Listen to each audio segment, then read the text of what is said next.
జై శ్రీరామ్. భారతదేశం అంటేనే శ్రీని గౌరవించే దేశం అని గొప్ప పేరు పొందిన దేశం మనది. ఒకప్పుడు నాకు ఊహ తెలిసినప్పుడు ఒక 15 సంవత్సరాల క్రితం నా ఆడపడుచులు చక్కగా లంగా ఓణీలు పంజాబీ వేషం ధరించేవారు. పెళ్ళైన వారు పద్ధతిగా చక్కగా చీర కట్టుకొని కట్టుబొడుతూ అందంగా ఉండేవారు. కానీ ఇప్పుడు మన దేశ పరిస్థితి చాలా దరిద్రంగా మారింది. నైట్ ప్యాంట్లు, టీ షర్ట్లు, చినిగిన ప్యాంట్లు, చర్మం కనబడేట్టు బట్టలు ధరించేంత దరిద్రంగా నీచంగా మారింది. దయచేసి మన పద్ధతులకు మన సాంప్రదాయాలకు వ్యతిరేకంగా ఉండకండి. మీరు ఎలాంటి బట్టలు ధరించినా పద్ధతిగా నిండుగా ధరించండి.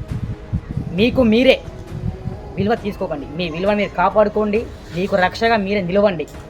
ఆడవాళ్ళంటే ఆది పరాశక్తి అని తెలుపండి. జై శ్రీరామ్, జై హింద్.